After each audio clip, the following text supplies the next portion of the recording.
Your phone lights up at 11:47 at night. It is not an emergency. It is not important. It is simply a message from someone who has learned that you answer. You were almost asleep, but your hand reaches for the screen before your judgment arrives. You read the message and immediately feel the pressure hidden inside it. There is a small accusation, a demand disguised as concern, a sentence designed to make you explain yourself. So you begin typing. You soften every word. You add context they did not ask for. You delete the message, rewrite it, and search for a version of the truth that will not disappoint them. By the time you press send, you have given away more than an answer. You have given them your time, your attention, your emotional state, and a map of exactly how to pull you back whenever they want. You tell yourself you were being mature. But the quieter truth is that you were afraid of what might happen if you were not immediately available. Machiavelli never wrote about unread messages. He wrote about appearances, reputation, judgment, and the way people reveal themselves when circumstances change. Applied carefully to modern life, his lens exposes something uncomfortable. As long as people receive constant access to you, they do not have to show what they truly value. They only have to keep using the access. But when your availability changes, their behavior must change with it. Some people become respectful. Some become curious. Some become angry. Some suddenly become kind. Some disappear. And every reaction tells you something that constant access was hiding. This is not a lesson in ghosting people, manufacturing scarcity, or withholding attention so someone chases you. That is not self-mastery. It is another form of dependence, because your behavior is still designed around controlling their reaction. This is about ending automatic availability. It is about learning the difference between being generous and being accessible on demand. It is about discovering who values you, who values what you provide, and who only values the version of you that never says no. Before this is over, you will have a practical system for protecting your time without becoming cold, dramatic, or cruel. First, understand what automatic availability teaches. When you answer every message instantly, accept every request, explain every decision, and rearrange your day whenever someone is disappointed, you create a reputation without intending to.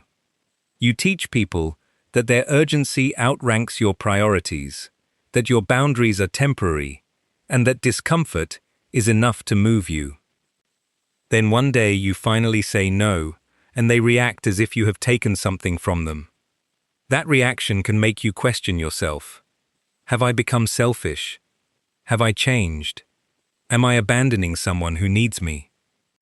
Sometimes the answer requires honest reflection, but sometimes people call a boundary selfish because your lack of boundaries was useful to them. Which habit costs you the most? Replying too quickly, over-explaining, or staying available when you are already exhausted? Keep your answer in mind. We will return to it before the end. In The Prince, Machiavelli repeatedly examines the difference between what people are and what they appear to be. In modern life, your repeated availability becomes part of your appearance. If you answer immediately, people may assume you have no competing priorities. If you always rescue the situation or explain every choice, they may decide the burden belongs to you and your decisions require their approval. You may intend kindness. They may experience compliance. You may intend loyalty. They may experience unlimited access. You may intend peace. They may learn that pressure works. This is the first revelation. People do not respond only to who you are. They respond to what your patterns allow. That does not make everyone manipulative. Human beings naturally adapt to repeated conditions. A coworker who knows you will repair the report at midnight has less reason to plan carefully. A relative who learns that guilt changes your answer may use guilt automatically. A person who knows silence makes you panic may never need to communicate clearly. They only need to withdraw and wait for you to chase. The pattern continues because it produces a result. The first strategic change is not disappearance. It is delay. A delay creates a small space between another person's demand and your response. Inside that space, something important returns. Choice. You see the message, but you do not answer from the first wave of emotion. You receive the request, but you do not promise before checking your life. You hear the criticism, but you do not rush to prove your goodness. You allow discomfort to exist without turning it into your emergency. When you begin doing this, respectful people usually adjust. They may not enjoy every limit, but they accept that you have a life beyond their demand. They ask instead of assuming, and they remain interested, even when you are not useful at that moment. Respectful people do not require permanent access to believe the relationship is real.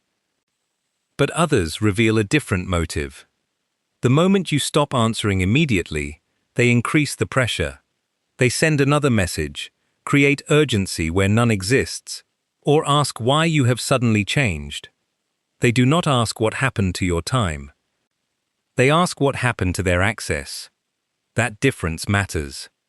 A person who values you wants to understand your limit. A person who values access wants the limit removed. But delay alone is not enough. Pausing protects your reaction. It does not yet protect your position. Many people wait 30 minutes and then send the same 5-paragraph defense. They delay the surrender, but still provide the same emotional map. This is where availability becomes more than time. You can be physically absent while remaining emotionally available for interrogation. You can say no and still allow your decision to be placed on trial. The second strategic change is brevity. Not coldness, not cruelty. Brevity. I cannot do that today. I will reply tomorrow. That does not work for me. I have made my decision. I am willing to discuss the issue, but not in this tone. Healthy relationships need context, warmth, and honest communication. But explanation becomes dangerous when its real purpose is not clarity. It is permission. You keep adding details because you hope the other person will approve your boundary, and if their approval is required, it is not fully your boundary yet. This is the second revelation. Some people do not argue because your reason is weak. They argue because they believe your decision remains negotiable. Every extra paragraph gives them another handle. They challenge your schedule, then your priorities, then your character. The conversation moves further away from the original request until exhaustion makes you surrender. Both of you learn the same lesson. Pressure works.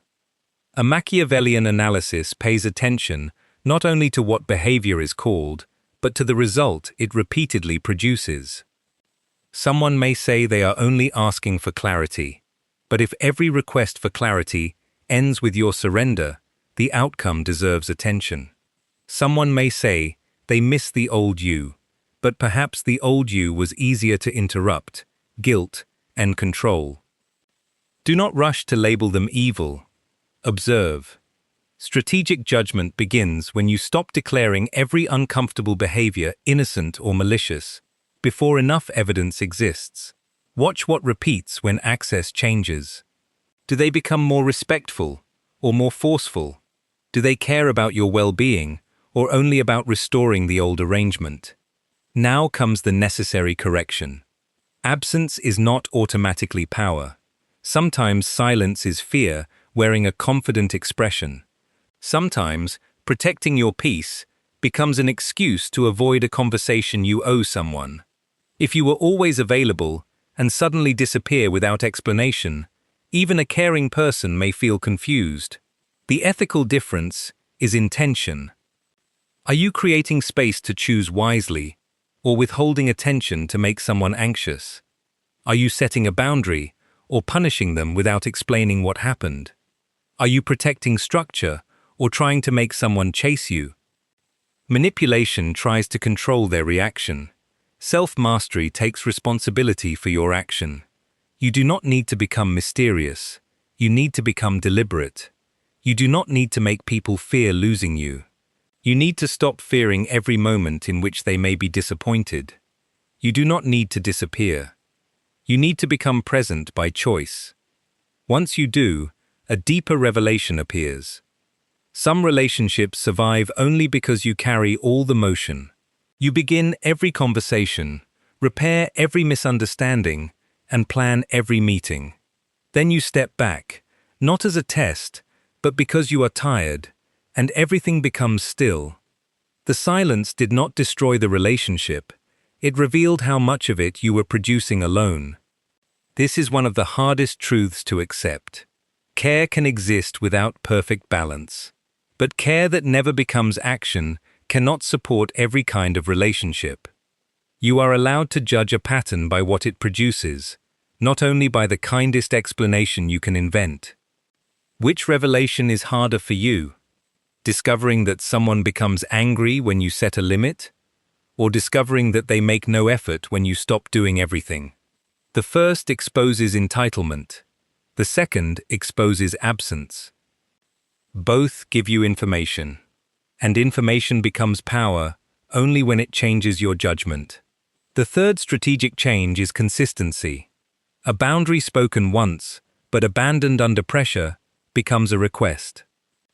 Consistency teaches people how to relate to you now.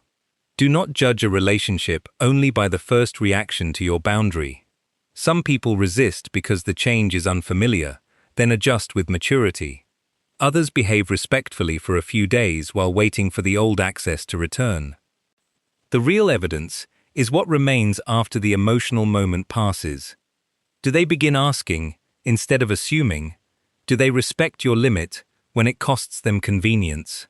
Trust should not be destroyed by one imperfect reaction, but it should not be restored by one perfect sentence either.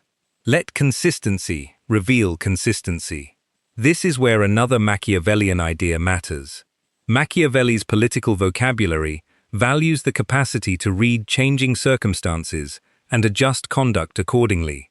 The same response is not wise in every situation. An emergency deserves urgency. A trusted friend in grief may need unusual access. A serious mistake may require explanation, and a healthy relationship deserves generosity. The goal is not rigid unavailability. The question is simpler. Who decides when you are available?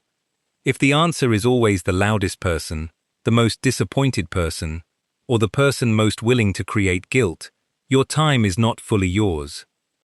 Exceptions should be chosen by judgment, not extracted by pressure. At work, this may sound like, I can help tomorrow, but I cannot take ownership of this tonight. With family, I understand that you are disappointed. My answer is still no. With a friend, I want to listen, but I do not have the capacity for this conversation tonight. Can we speak tomorrow? With someone using silence to pull you into panic, I am available for a clear conversation when you are ready. These sentences preserve relationship without surrendering authorship. Now the other person has a choice. They can meet you in clarity, or they can reveal that clarity was never what they wanted. People may accuse you of changing when your role in their life changes. Listen carefully before defending yourself. Did you become disrespectful, or simply less controllable? Did you stop caring, or stop carrying what was never yours? Did you become selfish, or finally include yourself among the people whose needs matter? If they identify a real harm, consider it. If they only describe how useful you were without boundaries, consider that too. By now, you may think this lesson is mainly about discovering other people. It is not. The most important person revealed by reduced availability is you. When you stop responding automatically, you meet the anxiety you were escaping. You feel the urge to check whether they are upset. Imagine the worst meaning behind their silence, and rehearse explanations no one requested. You want to break your own boundary simply to make the discomfort stop. This is the internal enemy. Not the message, not the person. The part of you that trades long-term self-respect for immediate emotional relief. Every time you tolerate that discomfort without abandoning yourself, you strengthen a different identity. You become someone who can be misunderstood for a moment without collapsing. Someone who can disappoint another person without becoming cruel. Someone who can care without becoming permanently accessible. This is not indifference. It is self-command. Now use this practical system the next time your phone lights up and your body wants to answer before your mind has chosen. First, classify the demand. Is it urgent, important, emotional, or merely immediate? Urgent means delay creates real harm. Important means it deserves care, but not necessarily instant action. Emotional means your current state may distort your response. Immediate means someone wants an answer now, but no real consequence requires it. Do not confuse their speed with your duty. Second, identify the fear. Are you afraid they will become angry, leave, call you selfish, or treat your silence as guilt? Name the fear privately. A fear you can name is less likely to write the reply for you. Third, choose a reasonable response window. Answer emergencies immediately, ordinary messages when your schedule allows, and emotional conversations when you are calm. End conversations that repeatedly become abusive or circular. You are creating structure, not suspense. Fourth, state one clear sentence before adding context. I am not able to do that today. I need time to think. I will respond tomorrow. I am not available for this conversation in this tone. Then ask whether more explanation improves understanding or merely creates more material for negotiation. Fifth, observe the reaction without immediately correcting it. One reaction is information. A repeated reaction is a pattern. Sixth, remain flexible without surrendering authorship. You may change your mind because new facts appear, compassion matters, or your communication was careless. But change because your judgment changed, not because pressure became unbearable. Return now to the question from the beginning.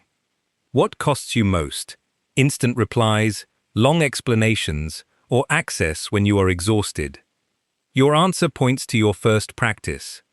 If you reply too quickly, create a 10-minute pause before non-urgent emotional responses. If you overexplain, state your decision in one sentence before adding anything else. If you remain available while exhausted, choose a daily time, after which ordinary requests wait until tomorrow. Start small enough to remain consistent. A boundary you can keep is stronger than a dramatic rule you abandon in 2 days. And remember the final revelation. Not everyone will reveal entitlement or indifference. Some people will reveal patience. They will ask instead of assume, care, even when you cannot perform a service, and respect your no without making you pay for it. Do not become so focused on detecting users that you fail to recognize trustworthy people. The purpose of boundaries is not to prove that everyone is dangerous. It is to make healthy connection possible without self-abandonment. Now return to 11:47 at night. Your phone lights up. The message contains pressure, disguised as urgency. Your hand moves toward the screen. But this time, you stop. You notice the heat in your chest and the old command inside your mind. Answer now. Explain everything. Make sure they are not upset. You do not shame the fear. You simply refuse to let it decide. You ask whether the message is truly urgent. No. You place the phone face down. Not to punish them. Not to make them chase. Not to appear powerful. You place it down because sleep matters.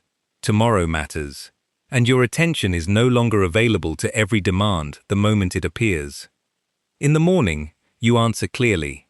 Maybe they respect it. Maybe they complain. Maybe they disappear. Maybe they finally learn how to meet you differently. Whatever happens, you receive something more valuable than immediate approval. You receive information, and you keep your judgment. That is the transformation. You did not become unavailable. You became available by choice. You did not force people to reveal themselves through a game. You stopped hiding them from yourself by doing all the work. Which pattern will you change first? Instant replies, long explanations, or access when exhausted? Write the boundary you will use the next time the moment arrives. Because people learn from what you repeatedly allow. Make sure the next lesson begins with self-respect.